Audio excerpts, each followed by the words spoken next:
السلام عليكم ورحمة الله وبركاته. إن الحمد لله نحمده ونستعينه ونستغفره ونعوذ بالله من شرور أنفسنا ومن سيئات أعمالنا. من يهده الله فلا مضل له ومن يضلل فلا هادي له، وأشهد أن لا إله إلا الله وحده لا شريك له، وأشهد أن محمدا عبده ورسوله صلى الله عليه وعلى آله وأصحابه وسلم تسليما كثيرا. أما بعد، فإن أصدق الحديث كتاب الله، وخير الهدى هدى محمد صلى الله عليه وسلم، وشر الأمور محدثاتها، فإن كل محدثة بدعة وكل بدعة ضلالة وكل ضلالة في النار.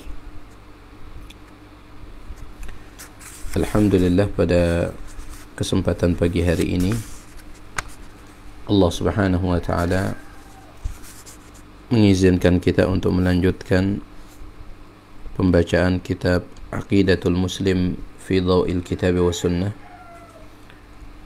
akidah seorang muslim dalam panduan Al-Quran dan Sunnah. Kitab ini merupakan buah karya dari Fadilatul Syekh Dr. Sa'id bin Ali bin Wahab Al-Qahtani rahimahullah ta'ala. Pembahasan kita masih tentang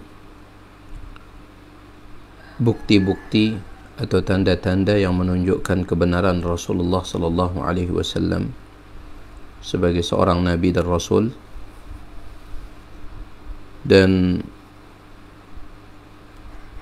kita sedang membicarakan mukjizat-mukjizat yang dimiliki oleh Rasulullah sallallahu alaihi wasallam selain dari Al-Quran.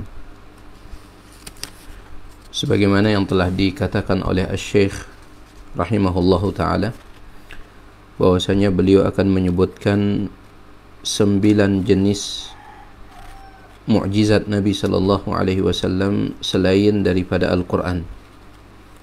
Dan dengan izin Allah kita telah membicarakan 3 jenis. Ya. Yang pertama, mukjizat beliau yang terjadi di langit, yaitu seperti terbelahnya bulan. Kemudian yang kedua, peristiwa Mi'raj, naiknya Nabi sallallahu alaihi wasallam dari Masjidil Aqsa menembus 7 lapisan langit hingga beliau sampai di Sidratul Muntaha. Ini di antara contoh mukjizat Nabi sallallahu alaihi wasallam yang terjadi di langit. Kemudian juga yang kedua adalah mukjizat Al-Jaw. Al-Jaw artinya mukjizat yang terjadi antara langit dan bumi. Ya, seperti Nabi sallallahu alaihi wasallam bisa memerintah dengan izin Allah Subhanahu wa taala awan. Nabi bisa memerintah awan dengan izin Allah Subhanahu wa taala. Kemana awan tersebut pergi, ya, kemana awan tersebut akan menurunkan hujan, maka Nabi alaihi salatu wasallam dengan izin Allah bisa memerintahnya. Kemudian jenis yang ketiga yang telah kita bahas, yaitu mukjizat beliau dalam bentuk beliau bisa memberikan pengaruh kepada manusia, jin, begitu pula binatang. Adapun pengaruh beliau kepada manusia, suatu contoh, Nabi SAW dengan izin Allah Subhanahu wa taala bisa mengobati penyakit hanya dengan menggunakan ludah beliau. Ya, sebagaimana kasusnya Ali bin Abi Talib radhiyallahu an dalam riwayat Imam Bukhari dan Muslim ketika akan terjadi perang Khaybar. Ali bin Abi Talib radhiyallahu an dia merasakan sakit pada kedua matanya, maka Nabi alaihi salatu wasalam meludahi kedua mata Ali bin Abi Talib radhiyallahu taala an, lalu mendoakan untuk Ali bin Abi Talib. Maka dengan demikian penyakit matanya Ali bin Abi Talib langsung hilang, langsung sembuh, seolah-olah tidak pernah sakit sebelumnya. Bahkan dikatakan dalam sebagian riwayat, setelah itu Ali bin Abi Thalib tidak pernah sakit mata sampai meninggal dunia. Begitu pula Nabi SAW pernah mengusap betis dari Abdullah bin Atiq radhiyallahu ta'ala an, yang pada saat itu tulang betisnya Abdullah bin Atiq patah. Ya mungkin karena jatuh atau yang semisalnya. Yang jelas tulang betisnya patah, tulang betisnya patah. Maka Nabi SAW mengusapnya, maka langsung seolah-olah betisnya itu tulangnya tidak pernah patah, langsung sembuh seketika. Taib, adapun pengaruh beliau terhadap jin, begitu pula syaitan, adalah Nabi SAW bisa mengeluarkan jin dari tubuh sahabat yang dirasukinya, hanya dengan mukhatabah, yaitu dengan berbicara dengan jin tersebut. Artinya tanpa Nabi SAW membacakan ayat Al-Quran kepada jin itu, beliau sekedar mengatakan, ukhruj aduwallah ana rasulullah, keluarlah wahai musuh Allah, aku ini adalah utusan Allah, maka jin pun keluar. Taib, adapun pengaruh beliau kepada binatang, maka ini sangat banyak sekali, seperti disebutkan dalam riwayat Imam Ahmad dengan sanad yang jayyid, bahwasanya suatu ketika ada seekor unta berjalan menuju Nabi SAW. Kemudian ketika berdiri di hadapan Nabi SAW, maka unta tersebut langsung sujud. Unta tersebut langsung sujud. Nah, itulah dia 3 jenis mukjizat yang telah kita bicarakan pada pertemuan selanjutnya. Sekarang kita akan lanjutkan membaca jenis mukjizat yang keempat. Qala al-muallifu rahimahullahu ta'ala, Al-Syekh Al-Doktor Sa'id bin Ali bin Wahab Al-Qahtani rahimahullahu ta'ala berkata, An-naw'ur rabi', jenis yang keempat dari mukjizat-mukjizat Nabi sallallahu alaihi wasallam yang selain dari Al-Quran, ta'thiruhu fil ashjari wal thimari wal khashab. Nabi SAW bisa memberikan pengaruh kepada pohon-pohon, begitu pula al-thimar, buah-buahan, wal khashab, begitu pula kayu, Jadi Nabi SAW juga bisa memberikan pengaruh dengan izin Allah Subhanahu wa ta'ala kepada pohon-pohon, kepada buah-buahan, bahkan kepada kayu. Yang kita maksud dengan kayu di sini yaitu pohon yang sudah ditebang, pohon yang sudah mati karena ditebang. Nabi SAW dengan izin Allah bisa memberikan pengaruh kepada benda-benda yang telah kita sebutkan tadi. Awalan ta'thiruhu fil ashjar. Yang pertama, contoh pengaruh Nabi SAW kepada pohon-pohon. Contoh yang pertama disebutkan dalam riwayat Al-Imam Ad-Darimi,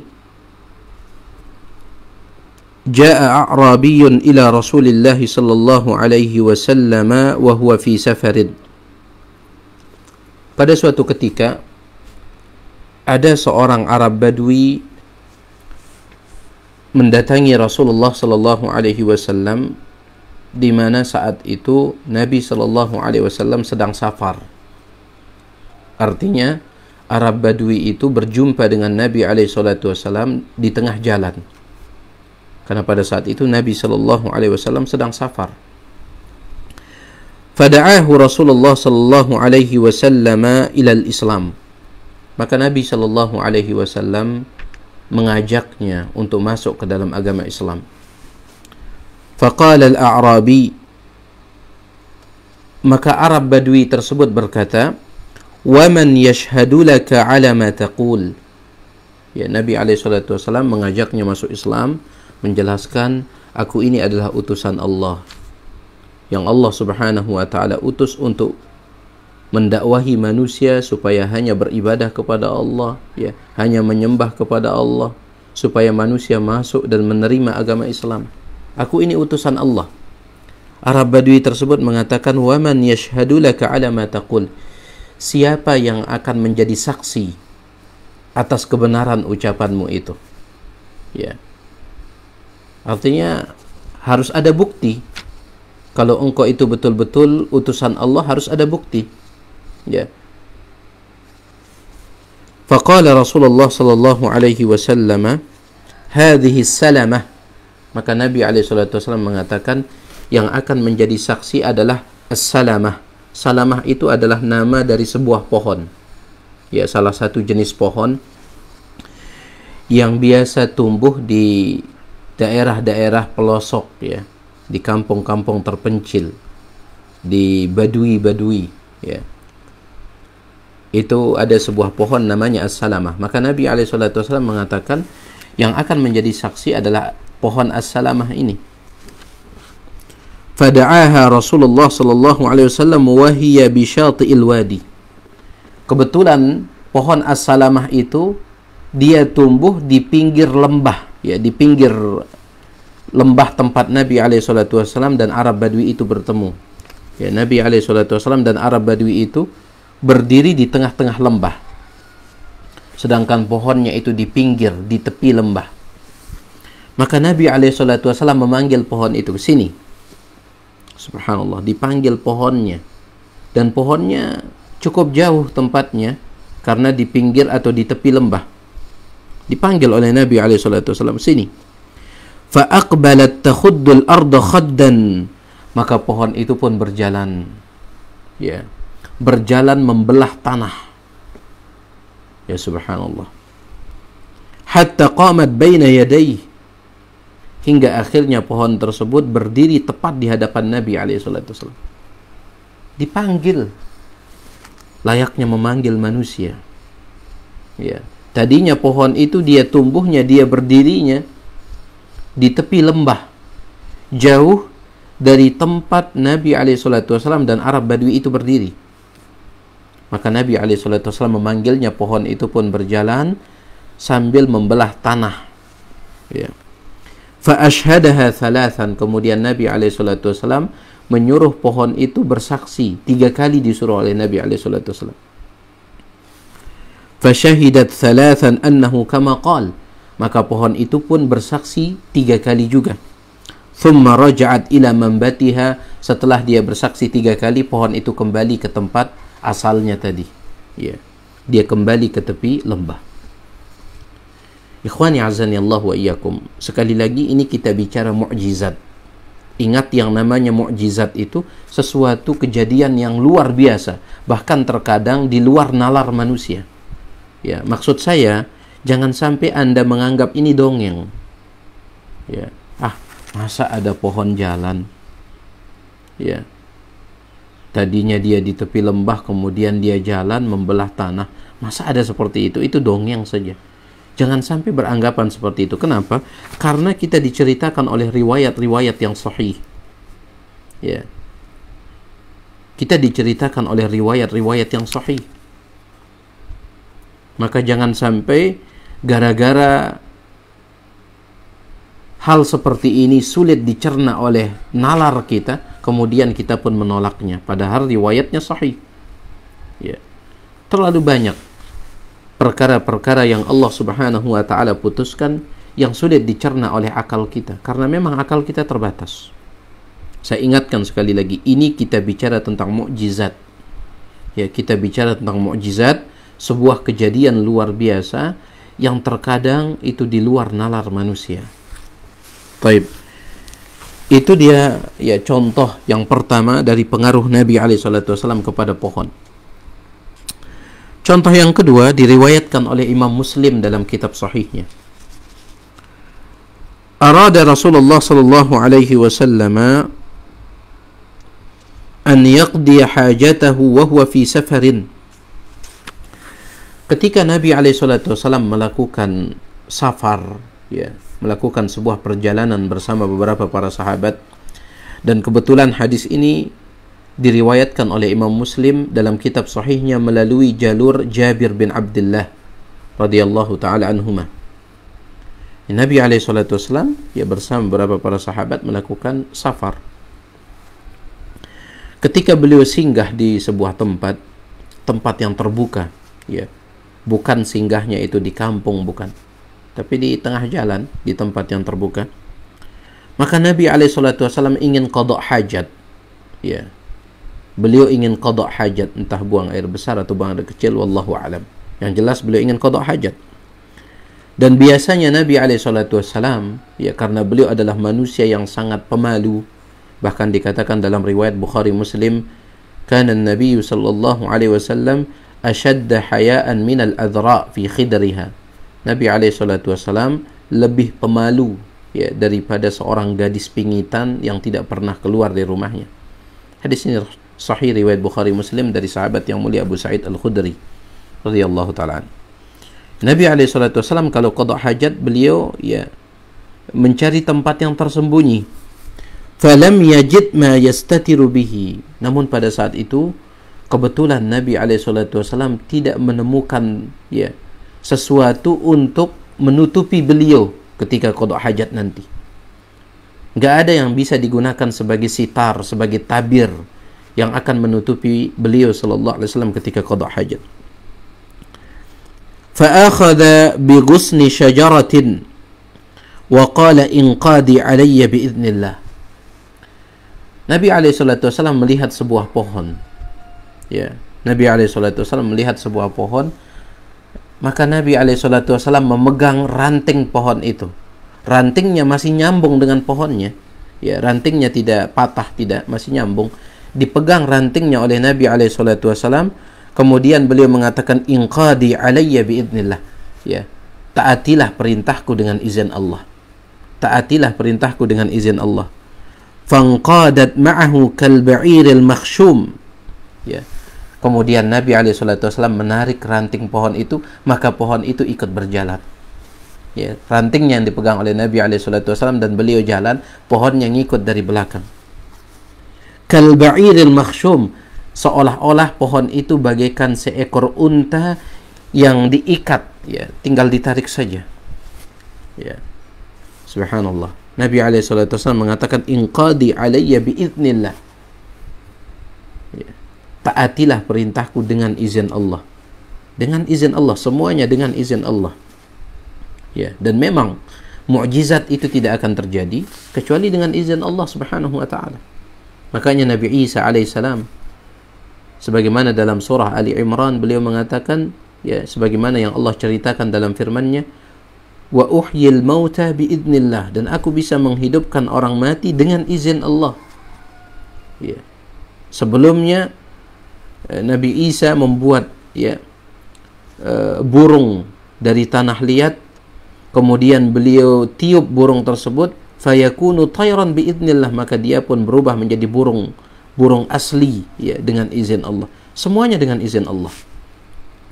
Dan kalau kita ingat bahwasanya semuanya dengan izin Allah, maka apa sih yang tidak bisa dilakukan oleh Allah? Tidak ada. Innallaha ala kulli syai'in qadir. Sungguhnya Allah Subhanahu wa taala Maha Kuasa atas segala sesuatu. Wa ma dzalika 'ala Allah bi'aziz. Tidak ada yang sulit bagi Allah Subhanahu wa taala. Jadi Nabi SAW memegang ranting pohon tersebut, kemudian beliau mengatakan inqadi alayya biidznillah, taatilah perintahku dengan izin Allah. Kemudian Nabi berjalan sambil menarik ranting pohon itu, maka pohon itu pun ikut berjalan di belakang Nabi SAW.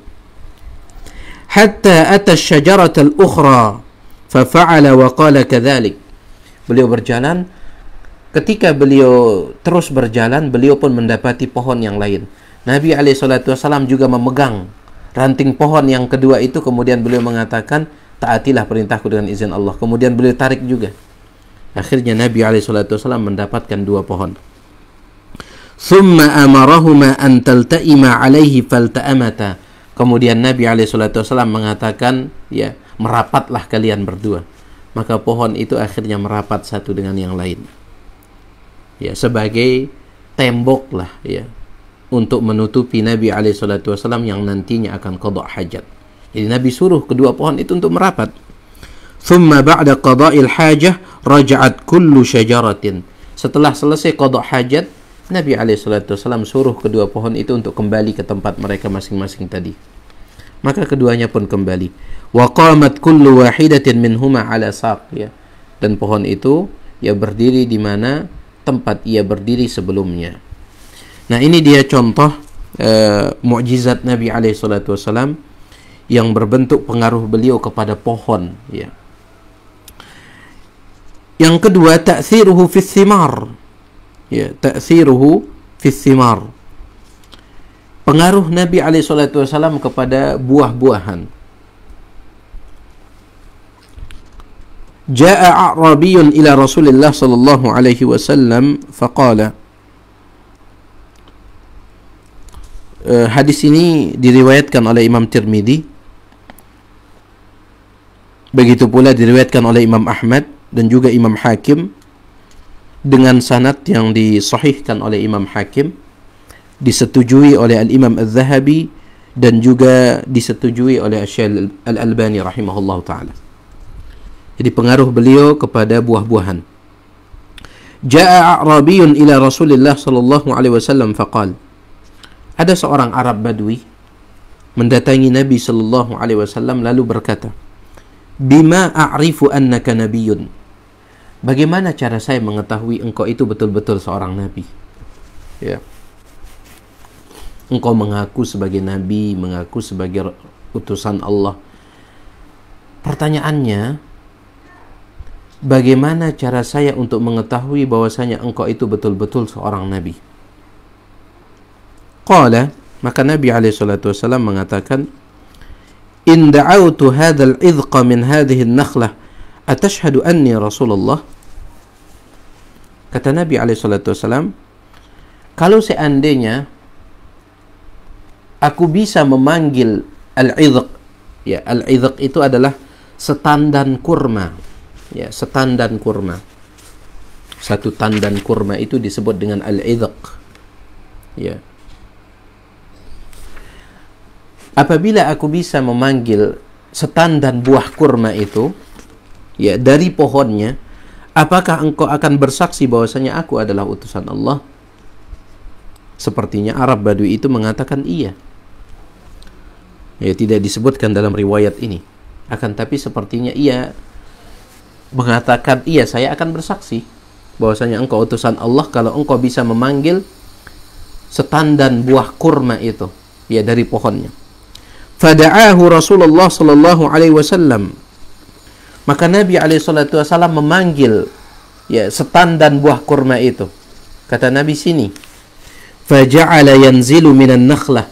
Maka subhanallah, langsung tandan buah kurma itu turun dari pohonnya sendiri, turun sendiri.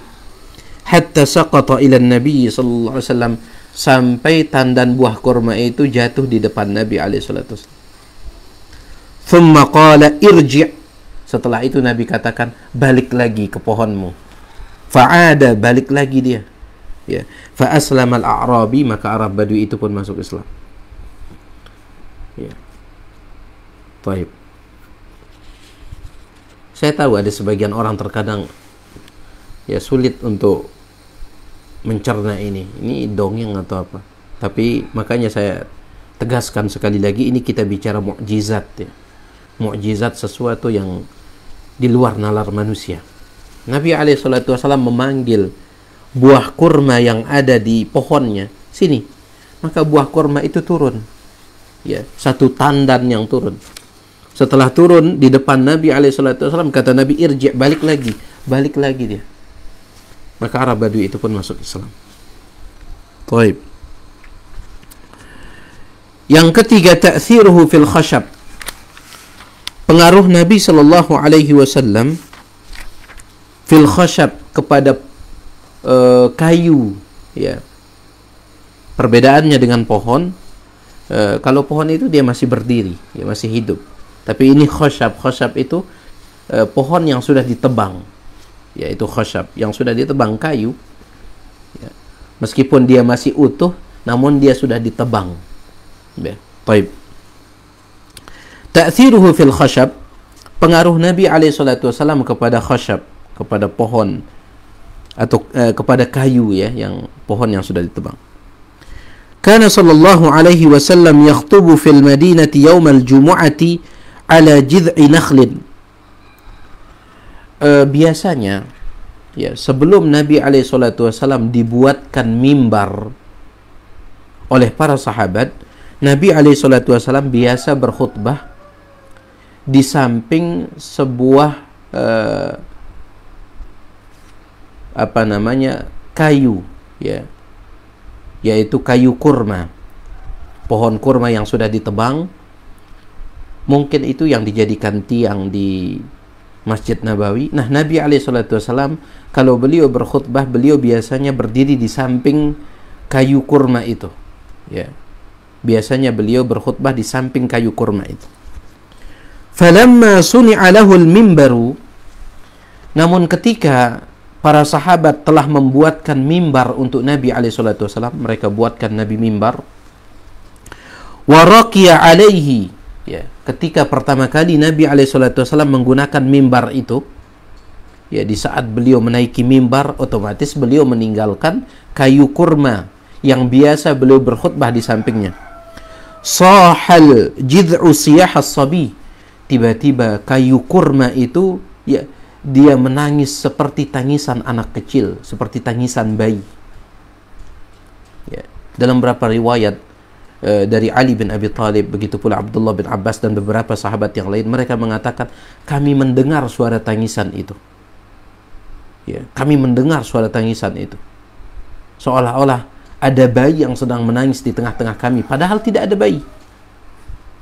Subhanallah.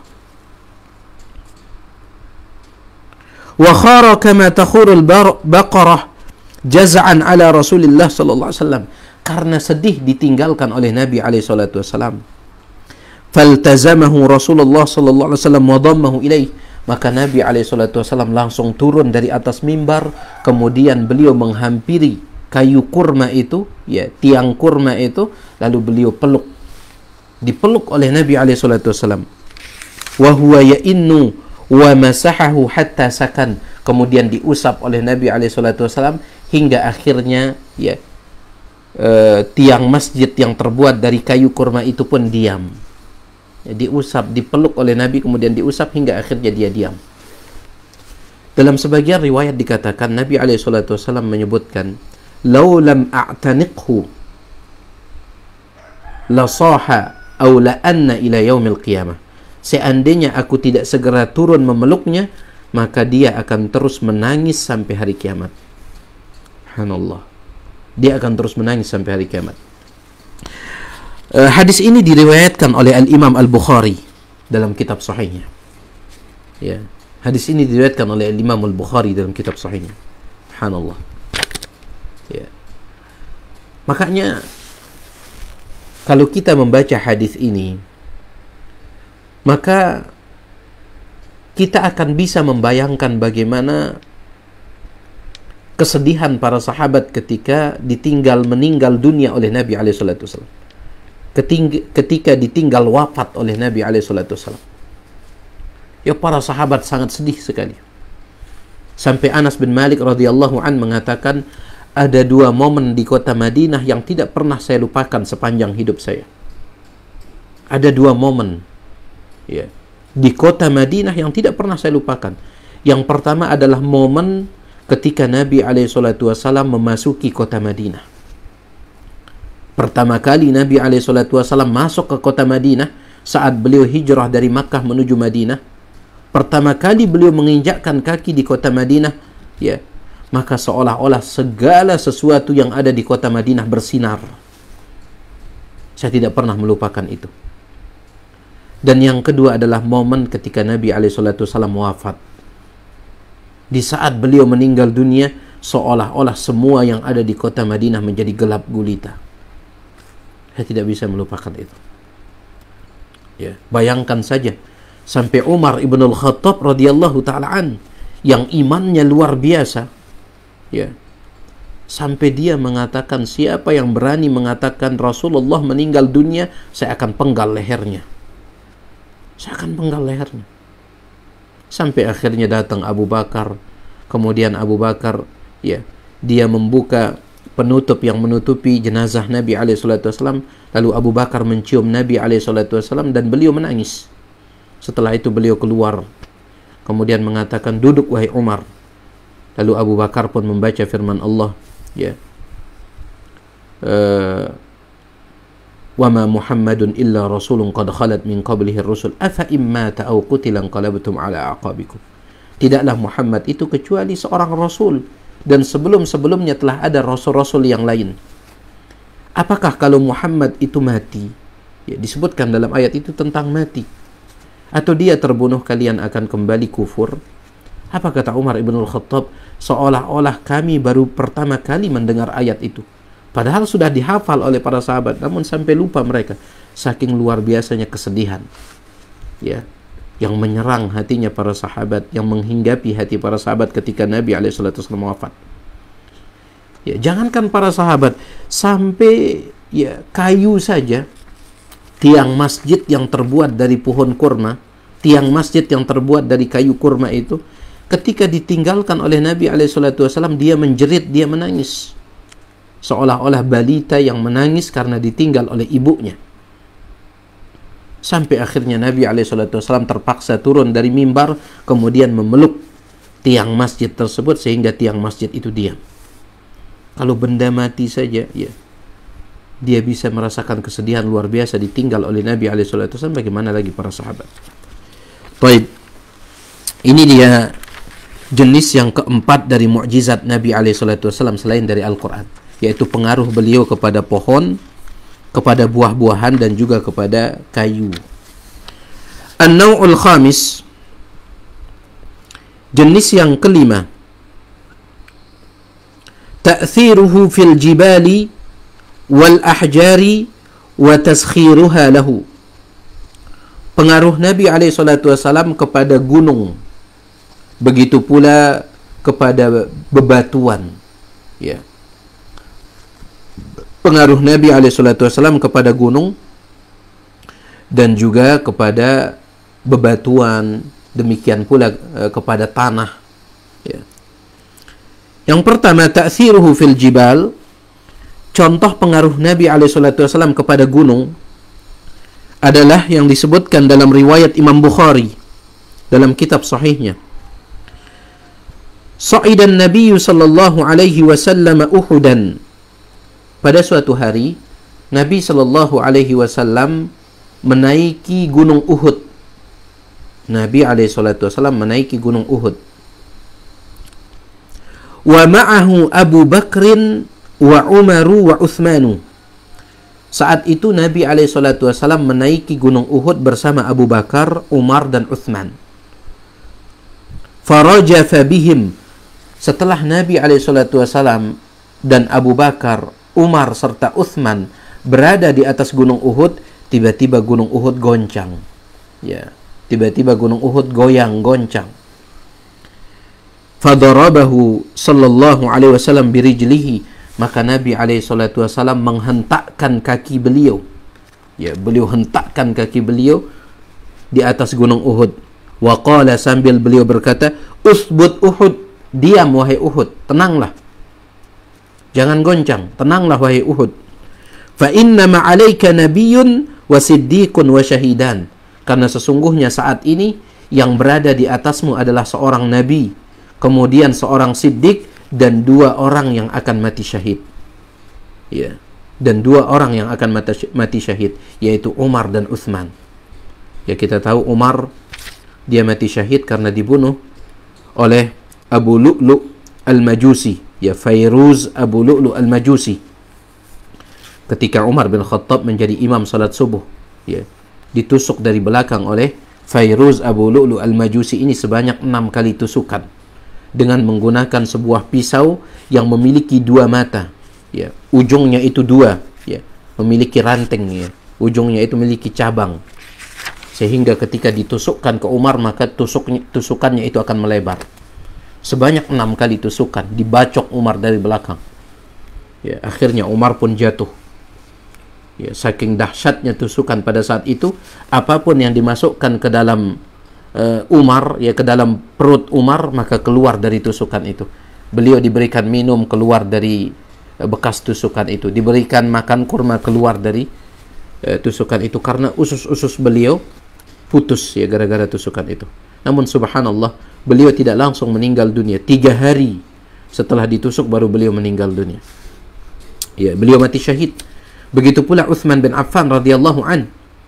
Utsman bin Affan juga mati syahid, dibunuh oleh orang-orang Khawarij yang dipelopori oleh orang-orang Syiah pada saat itu. Ya, dikepung rumahnya Utsman bin Affan radhiyallahu taala an. Dan Utsman bin Affan kemudian setelah sekian lama dikepung, ya, ketika beliau sedang berpuasa dan membaca Al-Quran, maka ada beberapa orang menerobos masuk, ya, kemudian membacok Utsman bin Affan radhiyallahu an, menusuk Utsman bin Affan. Dan subhanallah, tetesan yang pertama kali jatuh dari darahnya Utsman bin Affan, tetesan yang pertama kali keluar, ya, dari darahnya Utsman bin Affan jatuh tepat di dalam ayat yang terdapat dalam surah Al-Baqarah, fasayakfikahumullah, ya, Allah yang akan membalaskannya untukmu wahai Utsman.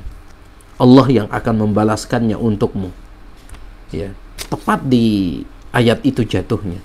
Cukuplah Allah yang akan membalasnya untukmu. Ya. Kemudian datang istrinya untuk membela Utsman bin Affan. Ya.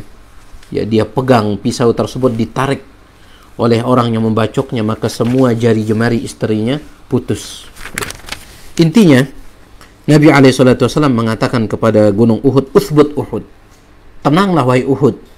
Fa inna ma'alaika nabiyyun, sesungguhnya, ya, di atasmu sekarang ini ada seorang nabi, wa siddiqun, dan ada siddiq, yaitu Abu Bakar, wa syahidan, dan ada 2 orang yang akan mati syahid." Maka gunung Uhud pun diam. Taib, itu dia contoh, ya, pengaruh Nabi SAW kepada gunung. Hadis ini sekali lagi sahih, diriwayatkan oleh Imam Bukhari. Ta'thiruhu fil hijarah. Yang kedua, pengaruh Nabi SAW kepada bebatuan, kepada batu. Disebutkan dalam hadis yang diriwayatkan oleh Al-Imam Muslim dalam kitab sahihnya. Wa qala sallallahu alaihi wasallam, Nabi sallallahu alaihi wasallam bersabda, "Inni la'arifu hajaran bi Makkah kana yusallimu alayya qabla an ub'ath."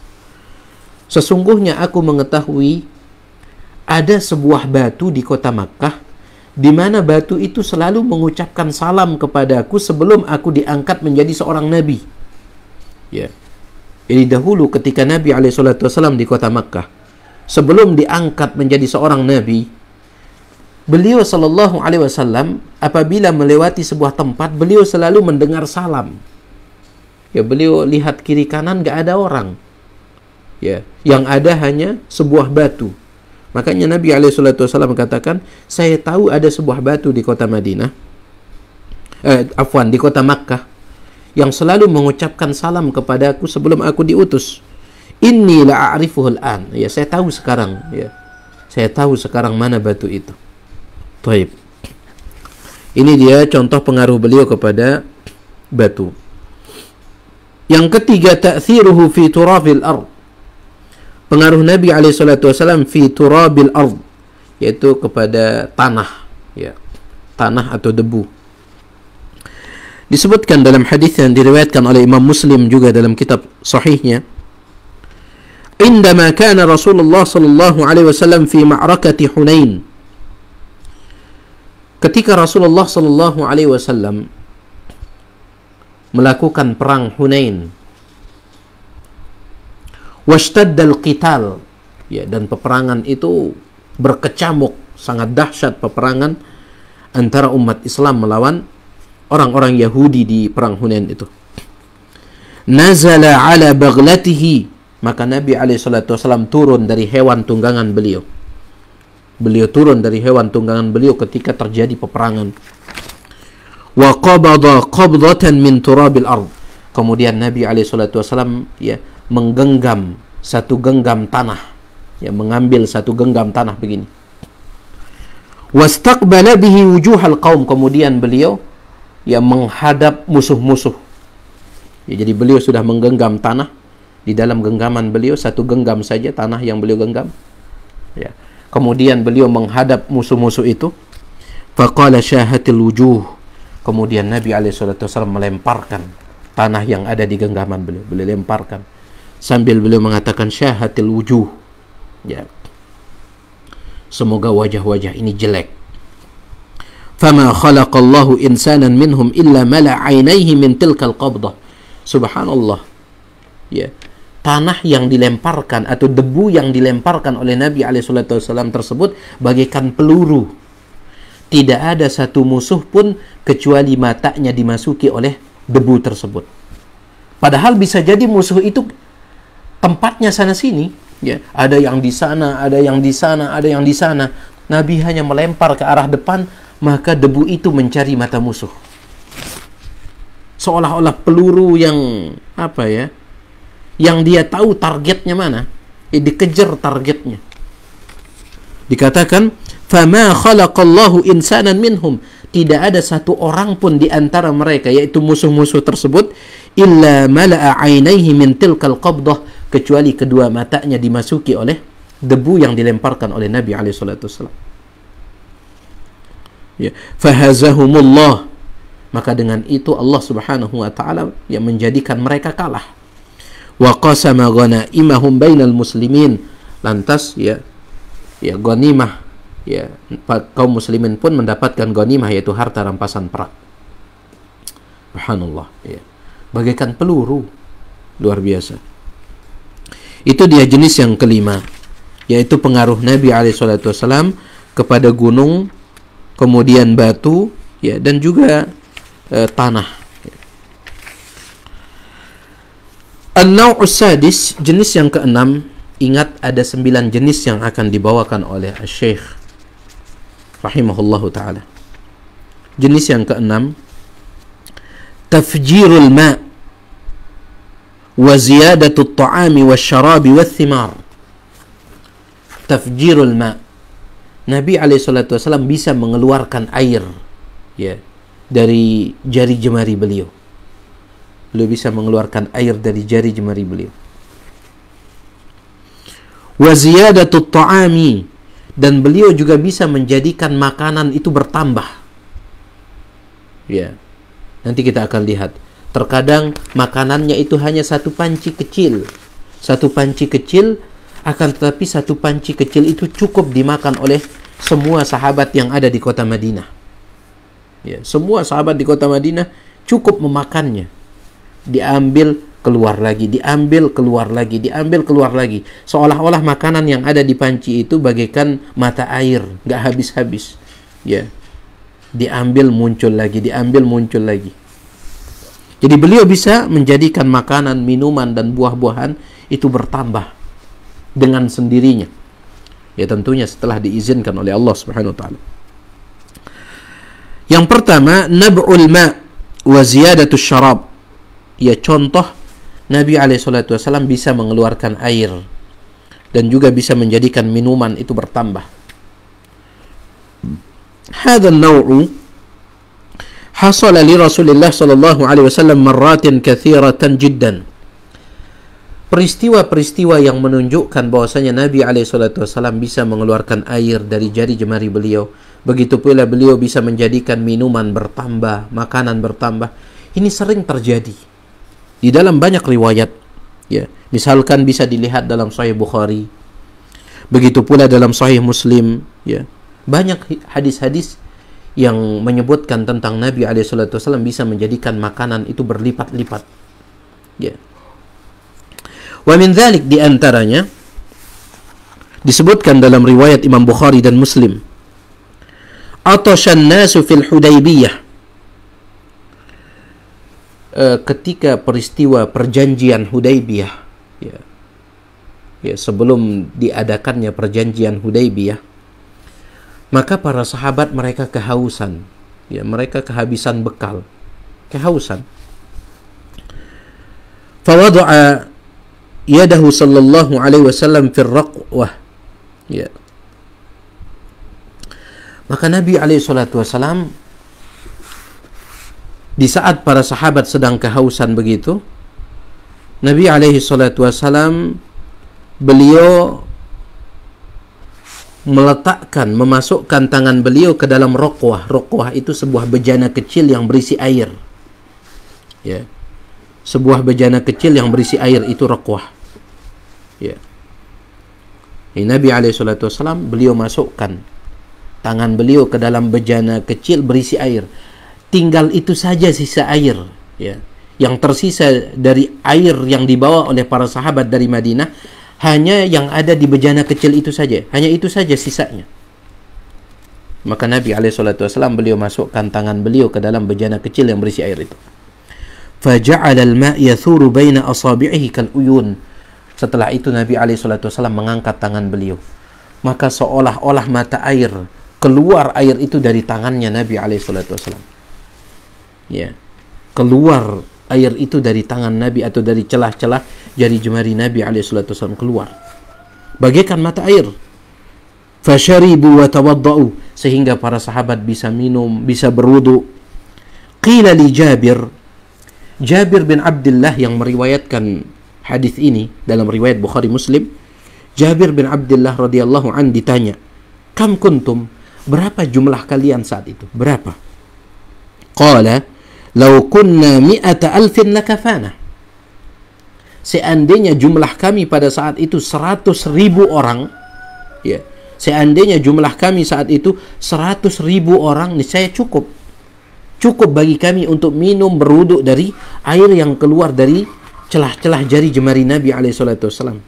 Cukup, meskipun 100.000. Akan tetapi, kunna 15 namun jumlah kami pada saat itu hanya 1.500 saja.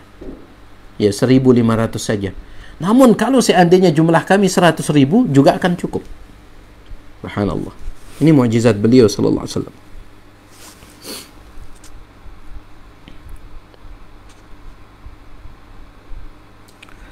Taib. Contoh yang kedua diriwayatkan oleh Imam Muslim dalam kitab sahihnya. Qadima sallallahu alaihi wasallam Tabuk. Nabi alaihi salatu wasallam ketika sampai di Tabuk, sepertinya dalam perang Tabuk ini. Ya. Ketika beliau sampai di Tabuk, Tabuk ini nama sebuah tempat yang qaddarallah wa masya'a fa'al. Salah seorang ulama kita, yang muridnya Syalbani rahimahullah, beberapa waktu yang lalu beliau meninggal dunia di sana. Ya, kecelakaan mobil, ya. Ada tabrakan, ya, kecelakaan mobil. Beliau meninggal dunia di sana, yaitu Syekh Musa Al-Nasr. Syekh Musa Al-Nasr rahimahullahu ta'ala, salah seorang murid senior dari Syalbani rahimahullahu ta'ala. Beliau meninggal dunia di dekat Tabuk itu. Qadima sallallahu alaihi wasallam Tabuk. Nabi alaihi salatu wasallam ketika sampai di Tabuk, fawajada 'ainaha kasyirakin na'al. Nabi alaihi salatu wasallam mendapati ada sebuah mata air di Tabuk itu.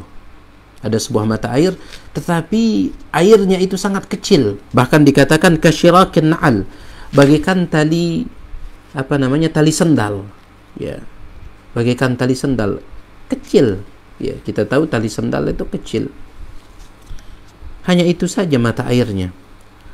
Fagurifa lahu minha qalilan qalilan.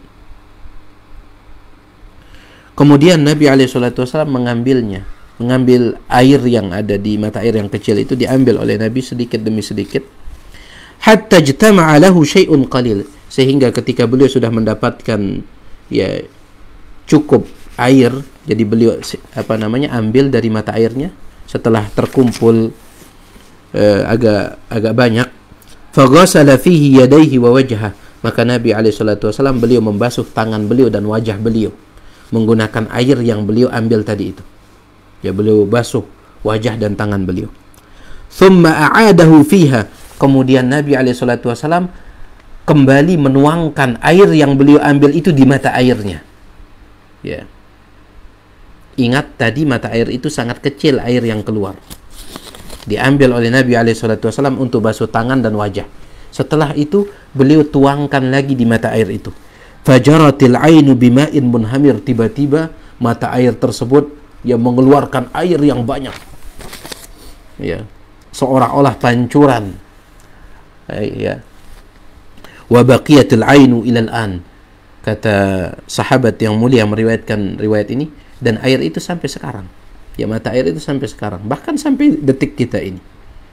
Ya subhanallah, sampai detik kita ini. Contoh yang ketiga, qissatu Abi Hurairah radhiyallahu an wa qadhil laban. Kisah Abu Hurairah dengan satu bejana susu. Ya. Kisah ini sangat ma'ruf sekali, disebutkan dalam riwayat Imam Bukhari. Kata Abu Hurairah, pada suatu ketika, karena kita tahu Abu Hurairah itu sangat miskin dan dia termasuk Ahlus Suffah, yaitu sahabat yang tinggal di emperan Masjid Nabawi karena mereka tidak punya rumah. Ya, dan mereka pun makan dari sedekah orang. Ya, kalau ada sedekah mereka makan, kalau tidak ada ya bersabar. Mereka sangat miskin sekali, termasuk Abu Hurairah. Di antaranya juga Al-Irbad bin Sariyah dan beberapa sahabat yang lain. Banyak mereka yang menjadi Ahlus Suffah. Kata Abu Hurairah, suatu ketika saya laparnya itu minta ampun.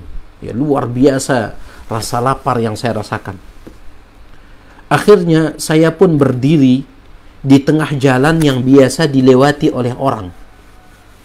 Ya, saya menunggu, jangan-jangan ada orang yang kasihan ngelihat saya. Ketika saya berdiri di jalan tersebut, tiba-tiba lewatlah Abu Bakar. Maka saya pun langsung menghentikan Abu Bakar. Stop, stop. Kemudian saya bertanya kepada Abu Bakar tentang tafsir sebuah ayat dari Al-Quran. Wahai Abu Bakar, apa tafsiran ayat ini? Kata Abu Hurairah, saya bertanya bukan karena saya tidak tahu. Saya tahu tafsirannya, tetapi saya bertanya liyushbi'ani, supaya Abu Bakar mentraktir saya makan. Ya. Artinya apa? Supaya Abu Bakar melihat wajah saya. Ya. Karena beda wajah orang yang sedang kelaparan dengan wajah orang yang kenyang, beda. Ya. Wajah orang yang kelaparan dengan orang yang tidak lapar itu beda. Makanya Abu Hurairah mengatakan saya sengaja bertanya kepada Abu Bakar supaya beliau melihat wajah saya yang sudah pucat ini karena lapar. Ya. Bukan karena saya tidak tahu tafsiran ayat itu, saya tahu. Saya sengaja nanya supaya liyushbi'ani, agar dia mengajak saya makan. Ternyata Abu Bakar hanya menjawab pertanyaannya. Oh, tafsiran ayat itu maksudnya begini, begini, begini. Setelah itu Abu Bakar pergi. Ya. Kata Abu Hurairah, maka saya pun kembali berdiri di sana, mencari target yang lain. Tidak lama kemudian datang Umar ibn al-Khattab radhiyallahu an. Saya pun kembali bertanya tentang tafsir ayat yang tadi. Saya bertanya sekali lagi bukan karena tidak tahu, tetapi supaya dilihat wajah saya oleh Umar. Saya ini sedang lapar, ya ajak makanlah. Ternyata Umar sama seperti Abu Bakar, ya sekedar menjawab, setelah itu langsung pergi. Tidak lama kemudian datanglah Rasulullah sallallahu alaihi wasallam. Ketika saya akan bertanya tentang tafsir ayat itu, Rasulullah sallallahu alaihi wasallam mengatakan, "Nah, enggak perlu nanya, ayo ikut saya. Ya, kita makan." Nabi alaihi wasallam paham. Ya. Nabiur Rahmah, nabi yang sangat peka ya dengan kondisi umatnya. Nabi alaihi wasallam katakan, "Enggak perlu nanya, ayo ikut saya saja ke rumah." Akhirnya Nabi SAW membawa Abu Hurairah ya pulang ke rumah beliau, ya rumahnya Nabi SAW. Dan kebetulan pada saat itu di rumah Nabi SAW ada satu bejana susu, ya satu botol susu yang tidak terlalu besar, satu bejana susu, ya, dan bejananya pun tidak terlalu besar. Itu dihadiahkan oleh salah seorang tetangga Nabi SAW. Maka Nabi SAW mengatakan kepada Abu Hurairah, "Wahai Abu Hurairah, panggil semua teman-temanmu yang ada di Suffah sana." Ya. Kata Abu Hurairah, "Lah, air susunya ini hanya satu bejana kecil. Apakah cukup untuk mereka? Kalaupun seandainya saya harus memanggil mereka, minimal berikanlah saya minum duluan. Ya. Karena saya khawatir kalau seandainya mereka datang, saya nggak kebagian." Ini perkataan Abu Hurairah di dalam hati beliau. Ya. Alangkah baiknya kalau beliau memberikan saya minum duluan, supaya nanti saya bisa tenang, tidak khawatir lagi. Ya. Dan apalagi kalau seandainya mereka sudah datang, pasti saya yang disuruh ngelayani oleh Nabi SAW. Pasti saya yang disuruh ngelayani mereka itu. Dan ujung-ujungnya saya yang akan terakhir minum. Itu pun kalau saya dapat. Itu perkataan ini bergejolak hatinya Abu Hurairah. Tapi dia mengatakan perintah Nabi SAW tidak boleh dilanggar. Maka dengan hati yang cemas, Abu Hurairah pun memanggil teman-temannya yang ada di Suffah, dan banyak mereka dipanggil oleh Abu Hurairah. Mereka pun datang ke rumah Nabi SAW. Jumlah mereka berpuluh-puluh orang. Dan betul ketika mereka sudah datang, apa kata Nabi SAW kepada Abu Hurairah? Wahai Abu Hurairah, layani mereka, kasih mereka minum duluan. Kata Abu Hurairah, ya sudahlah, nggak kebagian sudah ini. Akhirnya Abu Hurairah pun melayani mereka. Ya, yang ini diberikan, yang ini diberikan, yang ini diberikan. Subhanallah. Ya, air susu yang ada di dalam bejana kecil itu nggak habis-habis. Dituangkan di gelasnya, yang ini nggak habis, yang ini nggak habis, yang nggak habis-habis. Ya, nggak habis-habis. Padahal logikanya, kalau seandainya diminum oleh satu orang itu karena bejananya kecil, habis. Tetapi subhanallah, nggak habis-habis, puluhan orang yang minum. Kemudian yang tersisa sekarang adalah Nabi SAW dan Abu Hurairah. Kata Nabi SAW kepada Abu Hurairah, ishrab, minum ya Abu Hurairah. Diminum oleh Abu Hurairah.